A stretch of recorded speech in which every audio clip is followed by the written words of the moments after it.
ونشهد أن لا إله إلا الله وحده لا شريك له، ونشهد أن سيدنا وسندنا وحبيبنا ومولانا محمدا عبده ورسوله، أرسله الله تعالى إلى كافة الناس بشيرا ونذيرا وداعيا إلى الله بإذنه وسراجا منيرا.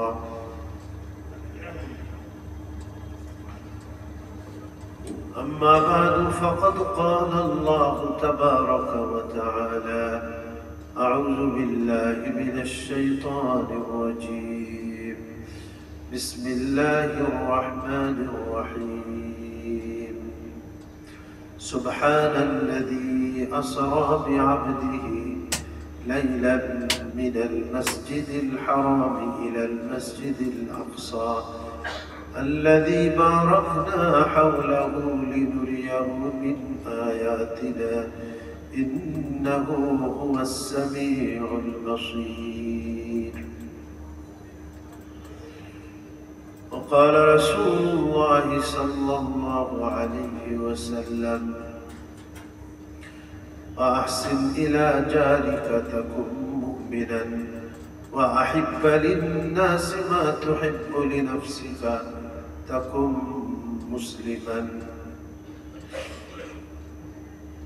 ولا تكسر الضحك فإن كثرة الضحك تميت القلب، أو كما قال النبي صلى الله عليه وسلم: صدق الله مولانا العظيم وصدق رسوله النبي الكريم، ونحن على ذلك من الشاهدين والشاكرين، والحمد لله رب العالمين. اللهم صل على محمد وعلى آل محمد كما صليت على إبراهيم وعلى آل إبراهيم إنك حميد مجيد. اللهم بارك على محمد وعلى آل محمد كما باركت على إبراهيم وعلى آل إبراهيم إنك حميد مجيد. محترم মুকররম মুসল্লিয়ান কিরাম ও উপস্থিত সম্মানিত মুসলিম ভাইরা, মহান আল্লাহ পাকের অসংখ্য মেহরবানি যে তিনি আমাদিগকে আজকে রজব মাসের 23 তারিখ, তো এই জুমার নামাজ আদায় করার জন্য মসজিদে আসার তৌফিক দান করেছেন। এই জন্য তার দরবারে লাখ কোটি শুকর, আলহামদুলিল্লাহ।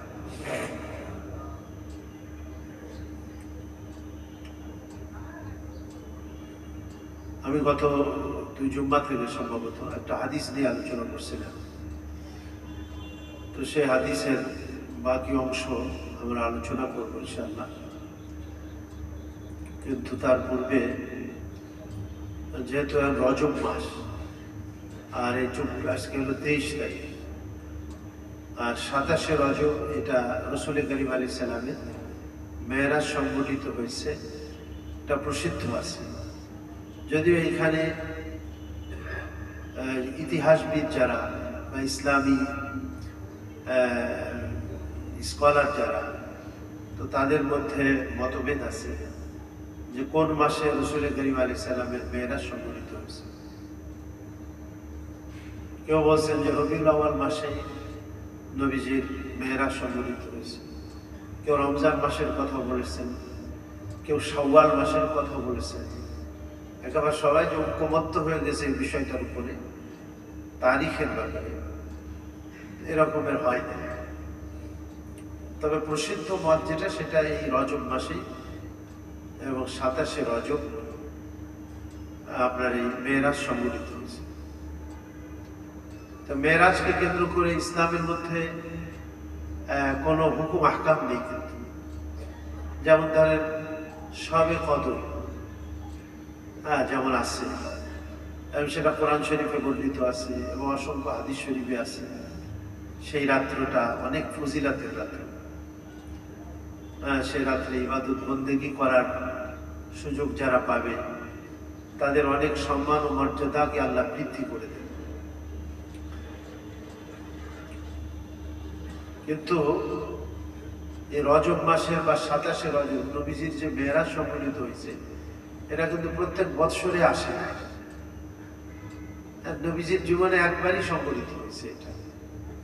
আর নবীজি যতদিন বেঁচে ছিলেন, আল্লাহ যতদিন ওনাকে হায়াতে রেখেছিলেন, তো পুরা সময়টাই আবার সাহাবা আজমাইন খোলাফায়ে রাশেদা পরে সাহাবা আজমাইন প্রায় 100 বছর পর্যন্ত বেঁচে ছিলেন। কিন্তু কোন সাহাবীর থেকে এই রজবের 27শে রজবের রাত্র সেইখানে বিশেষ কোনো ইবাদত বন্দেগী করা, নামাজ পড়া, বা 27শে রজব আমাদের মনে হয় কি বার হবে, মঙ্গলবার সোমবার দিবাগত রাত্র, মঙ্গলবার পরে দিনটা, আর রাত হলো মঙ্গলবারের আগের রাত্র, যেটা সোমবার দিবাগত রাত্র। তো এই রাত্রে নবীজি আলাইহিস সালাম থেকে যদি আমরা ধরে নিই যে নবীজি আলাইহিস সালামের 11তম নবুয়াতের 11তম বৎসরে, নবীজির বয়স যখন 51 বছর, তখন মেরাজ সংঘটিত হয়েছে। তাহলে এরপরে তো ধরেন আপনার আরো 2 বছর মক্কা শরীফে, আরো 10 বছর ধরেন মদিনা শরীফে, তাহলে প্রায় 12 বছর ঠিক।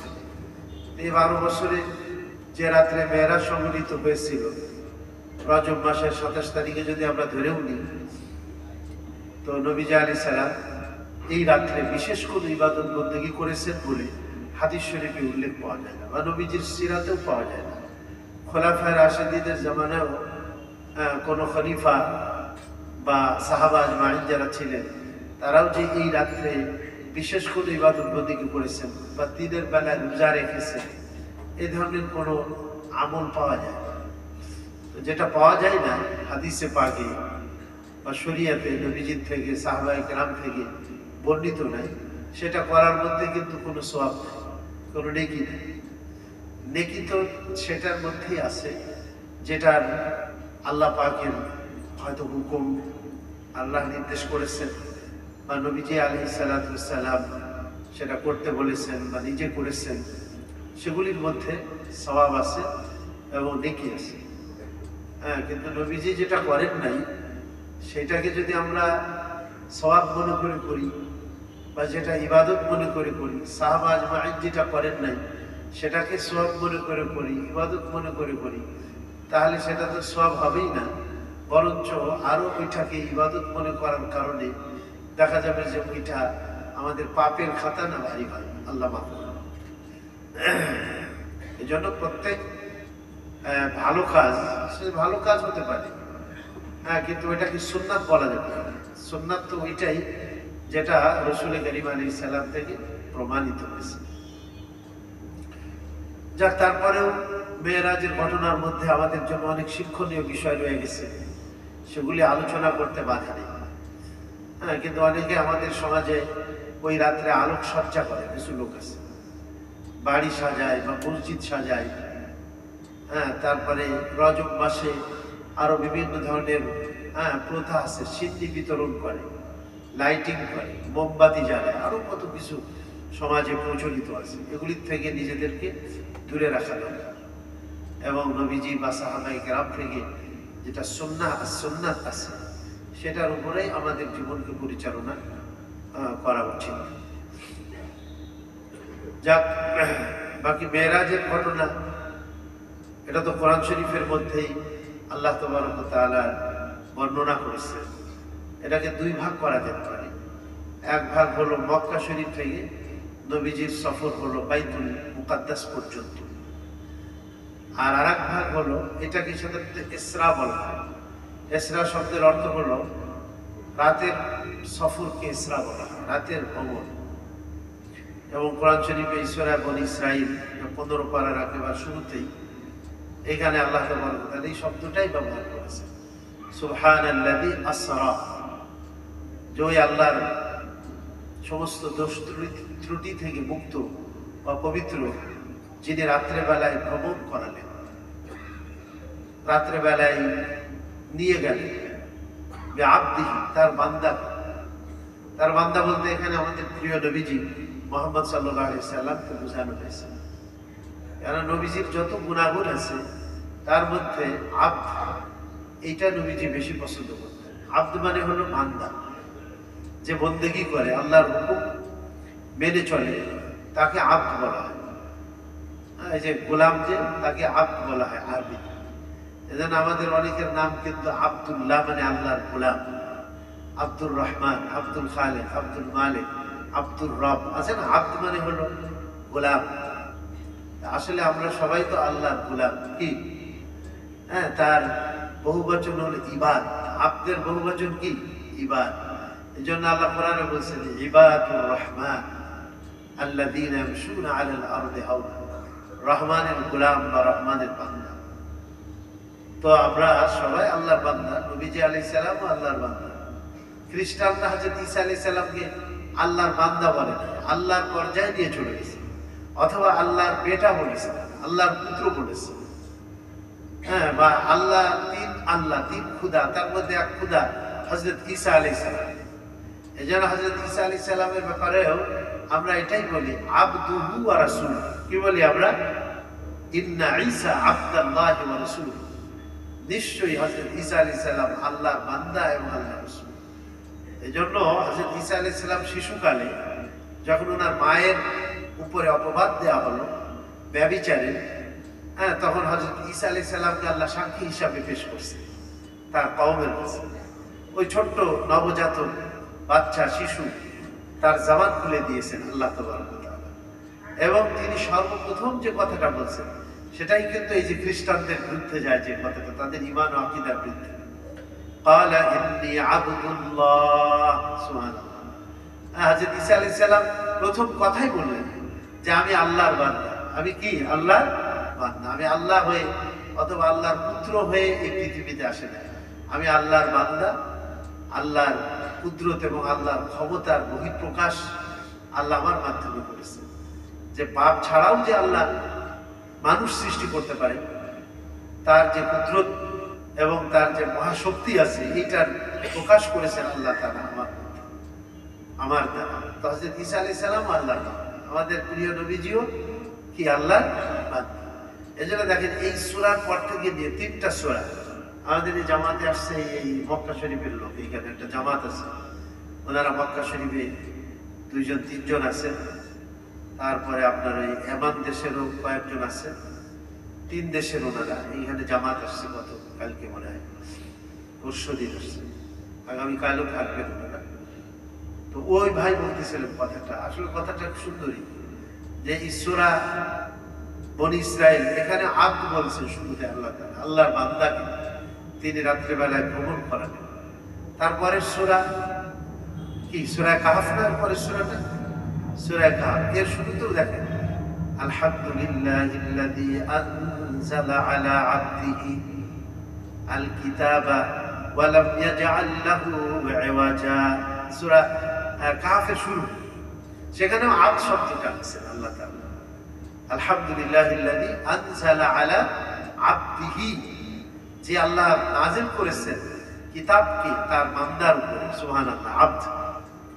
আবার এর পরের সূরা হলো সূরা মারিয়াম, সেখানেও কিন্তু এই শব্দটা আবার উচ্চারিত হয়েছে কাফ হা ইয়া আইন সাদ যিকরু রাহমাতি রাব্বিকা আবদাহু যাকারিয়া।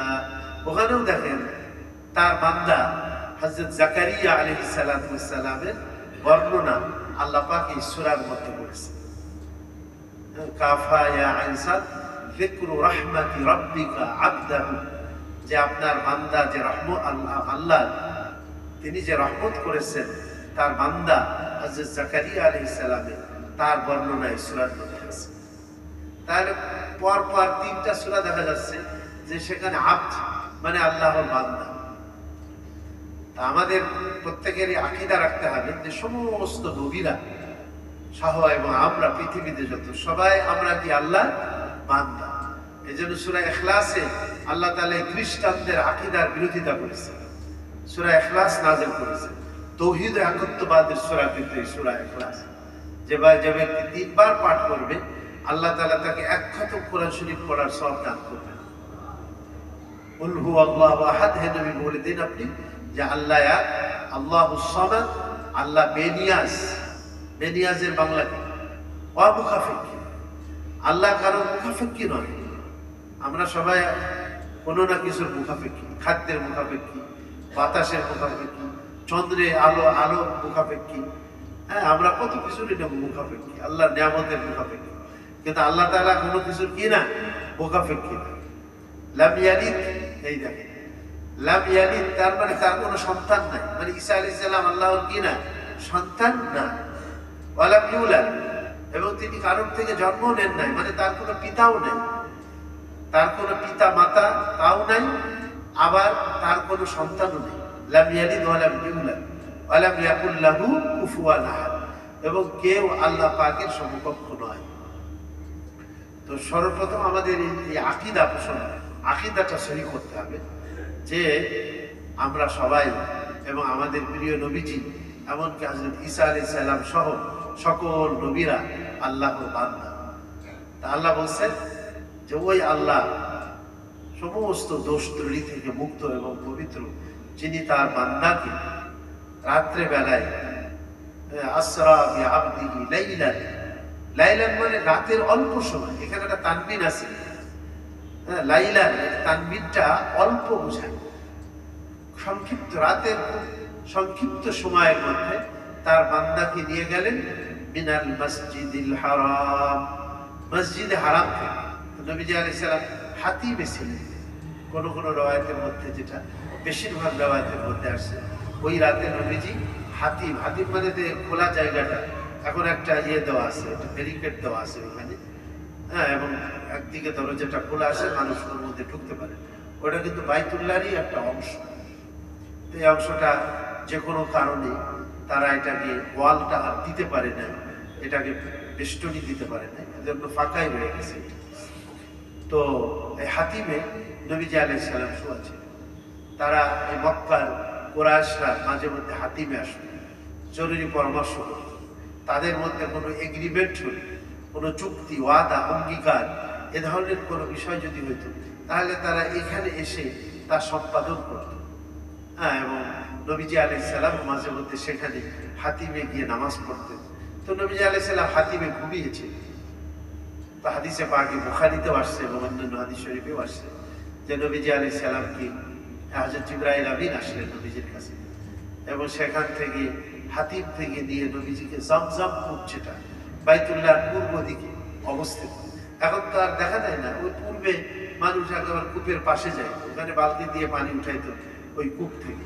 আল্লাহ পাকের বিশেষ নিদর্শন যে এই জমজম কূপের ওখানে নিয়ে আপনার এই নবীজি আলাইহিস সালামের সিনাকে চাক করা, বিদীর্ণ করা। হ্যাঁ, যে নবীজি আলাইহিস সালামকে আল্লাহ তাআলা ঊর্ধ্ব জগতে যে নিয়ে যাবে, এর জন্য এই ঈমান এবং হিকমত দ্বারা নবীজির সিনাকে জমজমের পানি দিয়ে ধুয়ে ঈমান এবং হিকমত দ্বারা পরিপূর্ণ করে আবার সিনার মধ্যে স্থাপন করা, পুনঃস্থাপন করা, প্রতিস্থাপন করা হলো আপনার এই নবীজির কলব মুলিআত বিল ঈমান ওয়াল হিকমা, ঈমান এবং হিকমতের দ্বারা নবীজির সিনাকে পরিপূর্ণ করে আবার স্বর্ণের একটা পেয়ালা আনা হয়েছে, থালা মতো এটা আনা হয়েছে, এবং এইটার মধ্যে নবীজির কলবটাকে বাহির করে সেই পেয়ালার মধ্যে রাখা হয়েছে, পাত্রের মধ্যে। সেইটাকে জমজমের পানি দ্বারা ধুয়ে তারপরে আবার ভিতরে স্থাপন করা হয়েছে। সুবহানাল্লাহ। তার মানে স্বাভাবিক অবস্থায় থাকলে তো ঊর্ধ্ব জগতে ওই অবস্থা আমরা কেউ বরদাস্ত করতে পারবো না, কারণ আমাদের মধ্যে ওই শক্তি নেই। কিন্তু আল্লাহ তাআলা তার প্রিয় নবীজিকে ওই শক্তি প্রদান করে সেই ঊর্ধ্ব জগতে নিয়ে যাইতেছে। আসলে এই ঘটনাটা ঘটছে, হ্যাঁ, নবীজি আলাইহিস সালাম যখন চরম একটা হতাশাগ্রস্ত ছিলেন নবীজি, কারণ ওনার চাচা আবু তালেব যদিও ঈমান আনে নাই, কিন্তু নবীজিকে সাহায্য করতেন ইসলাম প্রচারের ব্যাপারে। এবং এই কথা বলছেন নবীজিকে যে দেখো আমি বেঁচে থাকা পর্যন্ত কেউ তোমাকে স্পর্শ করতে দেবো না তোমার শরীর, এরকম উনি ব্যক্ত করছেন। তারপরে ইবেন নবীজি আলাইহিস সালাম চাইতেন যে চাচা এত সাহায্য করছে ওনাকে দ্বীন ইসলামের ব্যাপারে, যে উনি যেন কলেমাটা পড়েন। তো ওনার জীবন সায়ান্নে নবীজি তার শিহরে গিয়ে বলছিলেন যে চাচা আপনি কলেমাটা একটু পড়ে দেন, যেন ময়দানে হাসরে আমি আপনার জন্য সুপারিশ করতে পারি। সেই অধিকারটুকু যেন আমি পাই যে আপনার জন্য আমি সুপারিশ করে আপনাকে জাহান্নাম থেকে মুক্তি দিয়ে মুক্তি পেয়ে কি করে আপনি জান্নাতে যেতে পারেন, তার জন্য আমি সুপারিশ করার অধিকারটুকু যেন পাই। আপনি কলেমা পড়ে লা ইলাহা ইল্লাল্লাহু মুহাম্মাদুর রাসূলুল্লাহ। আবু তালেব চাইতেছিলেন এবং তাকাইতেছিলেন, কিন্তু লাস্টে উনি চাইতেছিলেন যে আমি আমার ভ্রাতুষ্পুত্রের কলিজাটাকে একটু ঠান্ডা করে দিই কলেমা পড়ে।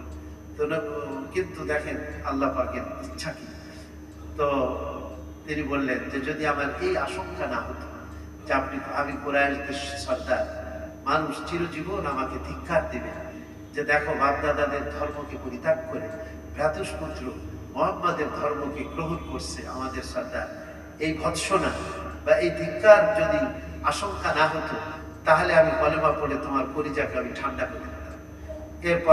এরপরেই সে ওই আলা মিল্লাতে আব্দুল মুত্তালিবের আদর্শ এবং মিল্লাত তার উপরেই আমি মৃত্যুবরণ করতেছি এই কথা।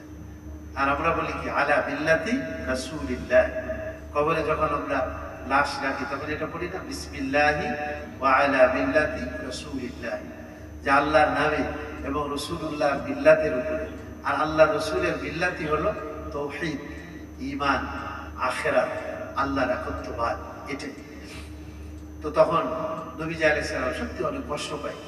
তো আল্লাহ তাআলা আয়াত নাযিল করলেন নবীজিকে সান্ত্বনা দেওয়ার জন্য, যে চাচা আমাকে এত সাহায্য করছে আর সেই চাচাকে আমি ঈমানের মধ্যে ইসলামের মধ্যে আনতে পারলাম না।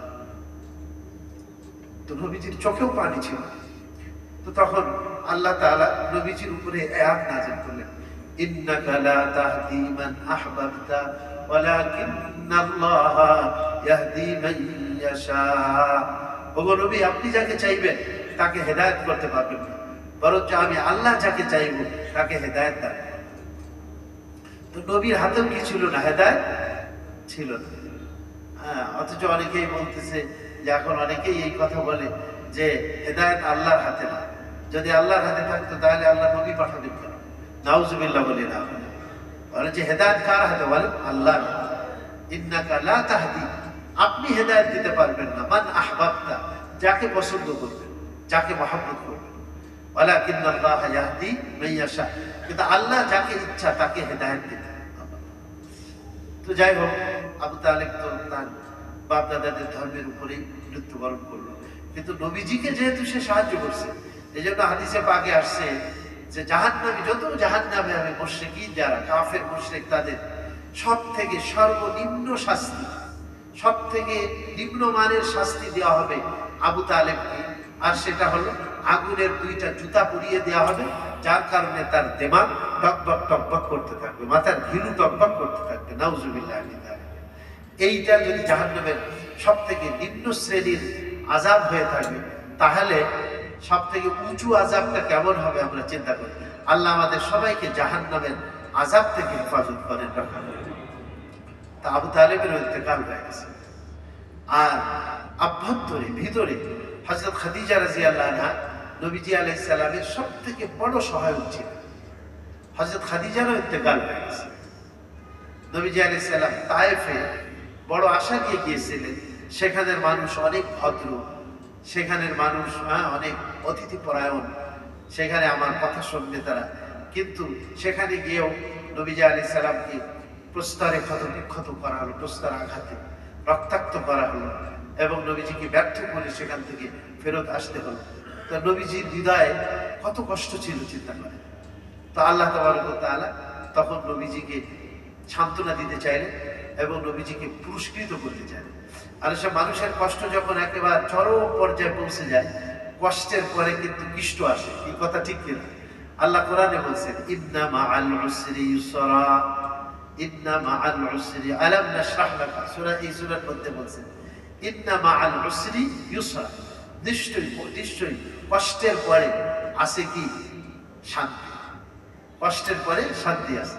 তো আল্লাহ তাআলা নবীজিকে চাইলেন ঊর্ধ্ব জগতে সব কিছু অবলোকন করার, এবং নবীজির বিশেষ মুজিজা ছিল যে রাতের অল্প সময়ের মধ্যে, কয়েক মাসের পথ ছিল এই বাইতুল মুকাদ্দাস, কয়েক মাস লেগে যেত, সেখানে অল্প সময়ের মধ্যে কিভাবে তিনি এই বাইতুল মুকাদ্দাস পর্যন্ত পৌঁছলেন, সুবহানাল্লাহ। এবং সেখানে পৌঁছে নবীদের সঙ্গে সাক্ষাৎ হইল, এবং তারাও নামাজ পড়তেছিলেন। হযরত মুসা আলাইহিস সালাম, হযরত ইব্রাহিম আলাইহিস সালাম এবং আরো অন্যান্য নবীদের ব্যাপারেও আসছে, যে নবীদের বিশাল এক জামাত বাইতুল মুকাদ্দাসে ওনারা ইন্তজার করতেছিলেন, এবং নবীজি আলাইহিসকে ইমামতি করবেন। তো নবীজি আলাইহিস সালাম সেখানে ইমামতি করলেন, নামাজ পড়ালেন সেখানে 2 রাকাত নামাজ।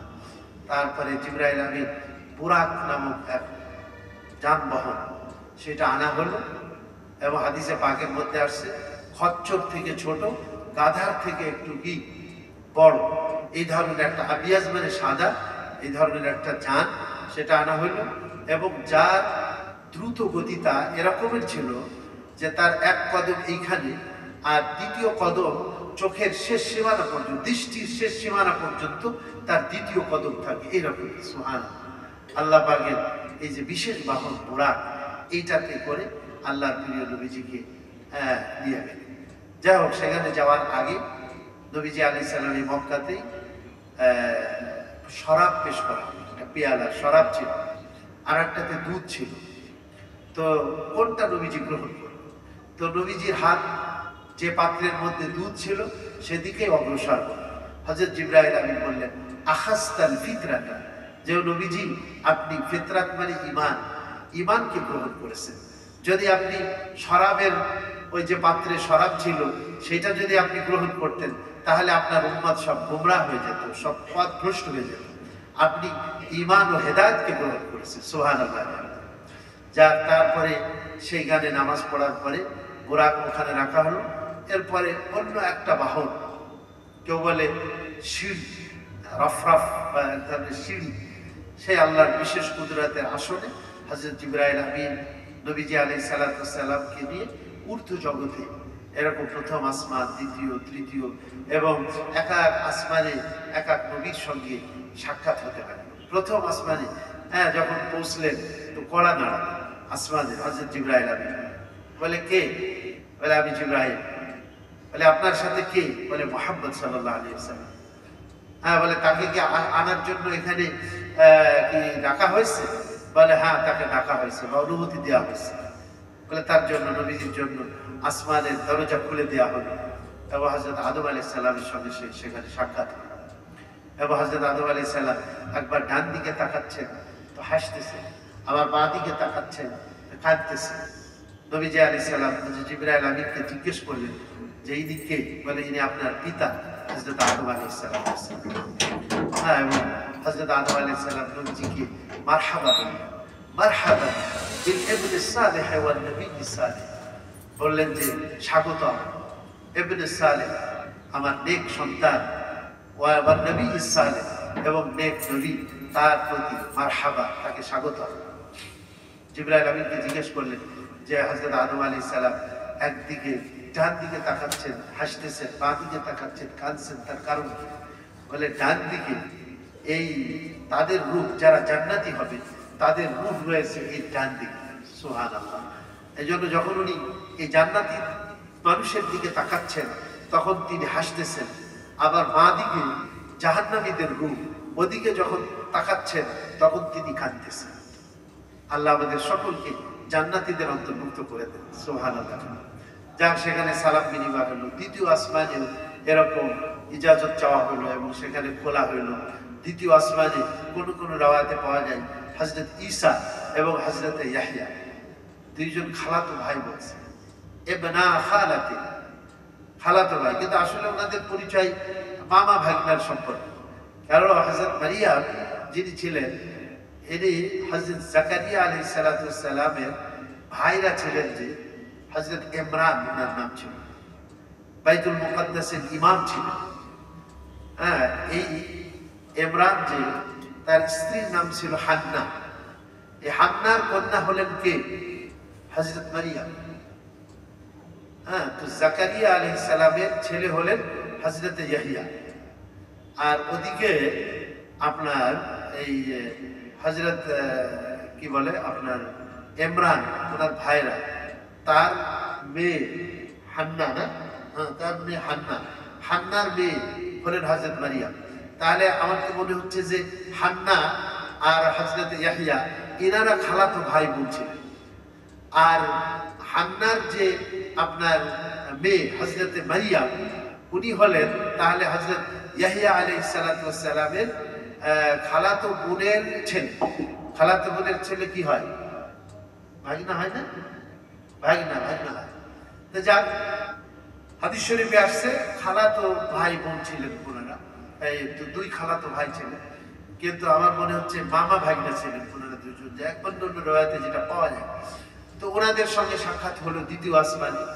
তারপরে এরকম তৃতীয় আসমানে কোন রওয়ায়াতে পাওয়া যায় হযরত ইদ্রিস আলাইহিস সালামের সঙ্গে সাক্ষাৎ হলো। এবং প্রত্যেকেই ওই বিল নবী সালেহ বলে ওয়াল আখিস সালেহ বললেন। হযরত আদম আলাইহিস সালাম আর হযরত ইব্রাহিম আলাইহিস সালাম এই দুইজনই শুধু মারহাবান বিল ইবনে সালেহ ওয়ান নবী সালেহ বললেন।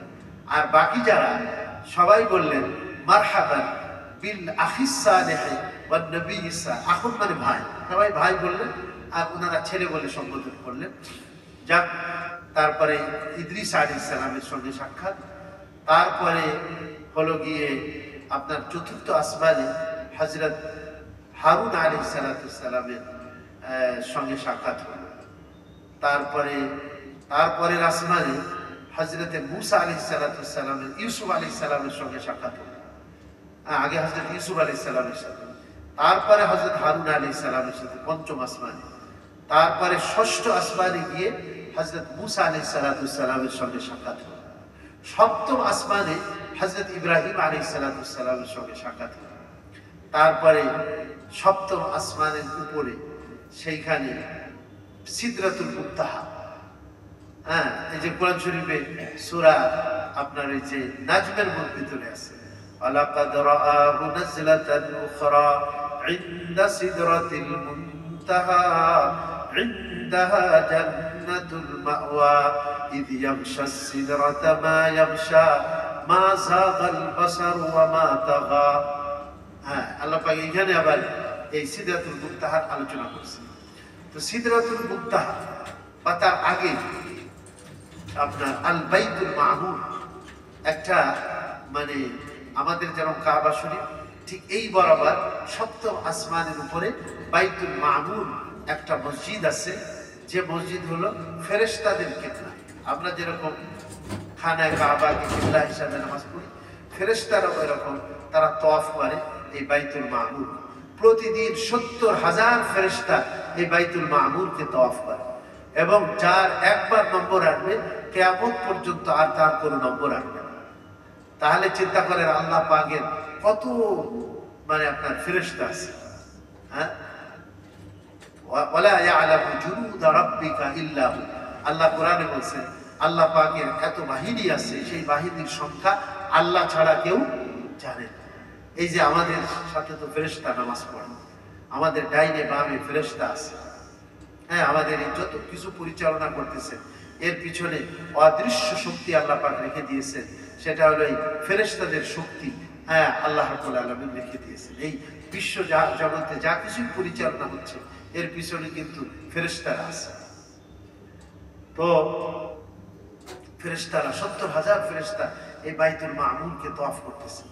আর কোন কোন রওয়ায়াতে পাওয়া যায় এই বাইতুল মামুরের মধ্যে টেক দিয়ে হযরত ইব্রাহিম আলাইহিস সালাম তিনি বসেছিলেন, এবং হযরত ইব্রাহিম আলাইহিস সালামের সঙ্গে নবীজি আলাইহিস সালামের সাক্ষাৎ। যাক, তার উপরে হলো সিদরাতুল মুনতাহা। এই সিদরাতুল মুনতাহা সেইখানের উপরে আর কেউ যেতে পারে না। হযরত জিবরাইল আলাইহিস সালাম এই পর্যন্ত গিয়েছেন, এবং আমাদের আমল এই সিদরাতুল মুনতাহা, যেখানে সিদরা শব্দের অর্থ হলো বড়ই গাছ। হাদিসে পাকে তার বর্ণনা কিছুটা আসছে। আসলে তো এগুলি বাস্তব অবলোকন প্রত্যক্ষ না করলে এটা বোঝা যায়। আমাদের নবীজিকে আল্লাহ তাআলা মেরাজে দিয়ে সব কিছু অবলোকন করিয়েছেন এবং তিনি সব কিছু প্রত্যক্ষ করে তারপরে এসে তিনি খবর দিয়েছেন। সুবহানাল্লাহ। কাজে এর মধ্যে কোনো সন্দেহ আছে বলেন? কোনো সন্দেহ নাই, কোনো সন্দেহ করাও যাবে না। হ্যাঁ, যখন তিনি ফিরে আসলেন এই দীর্ঘ সফরের পরে, মক্কাওয়ালারা তারা সন্দেহ করলো। নবীজি যখন বললেন, বলে আরে রাতের এতটুকু সময়ের মধ্যে বাইতুল মুকাদ্দাসে যাওয়া, সেখান থেকে আবার 7 আসমান সফর যাওয়া, সেখান থেকে আবার সিদরাতুল মুনতাহা, সেখান থেকে আরো উপরে জান্নাত, সেখানে ভ্রমণ করা, বলে এত বিশাল। তারপরে মাকামে কাবা কাউসাইন, এটা আল্লাহ পাকের একটা খাস মাকাম, সেখানে পর্যন্ত রাসূল করিম আলাইহিস সালাম পৌঁছে গিয়েছে। বাকি নবীজি আল্লাহ তাআলাকে দেখছেন কি দেখছেন না, এই ব্যাপারে মতবিরোধ আছে। কেউ বলছেন, নবীজি বলছেন রাআইতু নূরা রাব্বি, আমি আমার রবের নূর দেখেছি। হ্যাঁ, আল্লাহকে দেখছেন কিনা? কিন্তু আমরা তো জান্নাতের মধ্যে, আখিরাতে সবাই আল্লাহকে কি করতে পারবো? আমরা দেখতে পারবো না। কিন্তু দুনিয়াতে এটা পরীক্ষা আমাদের জন্য, না দেখে আমরা আল্লাহর উপরে কি করছি? বিশ্বাস করেছি। আর একজন কবি বলেছেন, শের আসার আমি মাঝে মধ্যে পড়ি, এই শেরটা বলে আমার সময়ও শেষ হয়ে গেছে। বেহেশতা যা حور غلمن جد نعمتها تو حور غلمن جد نعمتها تو सबसे बढ़कर नियामत दीदार तो। জান্নাতে যত সামগ্রী দেখেছেন আপনি, হুর হোক, গিলমান হোক, স্বর্ণের অট্টালিকা, বিল্ডিং, মেশক, জাফরান, এগুলি দিয়ে ফ্লোর বানানো হয়েছে, মেজো বানানো হয়েছে। আর এগুলি যত নিয়ামত আছে, ইমানদারের কাছে সব থেকে তার মজা এবং সব থেকে মধুর যে নিয়ামতটা হবে, সেটা হলে দিদার, পরওয়ারদিগারের দিদার। সুবহানাল্লাহ। আল্লাহর মুলাকাত, আল্লাহ পাকের জিয়ারত। আমরা সবাই আল্লাহকে দেখব। যাক, নবীজি আল্লাহকে দেখতেও পারেন অথবা নাও দেখতে পারেন। দেখছেন যে এরকমের সবাই যে একমত হয়েছে, এরকমের কোনো রিওয়ায়াত পাওয়া মুশকিল। যাক, আল্লাহ তাআলা প্রিয় নবীজি আলাইহিস সালামকে কি করলেন? সেখানে তোহফা হিসাবে দিলেন 50 ওয়াক্ত নামাজ। কয় ওয়াক্ত বলেন? ওটা নিয়ে নবীজি আসতেছিলেন ষষ্ঠ আসমানে মুসা আলাইহিস সালামের কাছে যখন আসলেন, উনি বললেন, বনি ইসরায়েলের ব্যাপারে আমি কিন্তু অনেক আপনার প্রত্যক্ষ করেছি, প্রত্যক্ষদর্শী, এবং আমি হাড়ে হাড়ে বনি ইসরায়েলের ব্যাপারে সবকিছু টের পাইছি যে তারা আল্লাহর হুকুম মানতে কি রকমের টাল বাহানা করছে।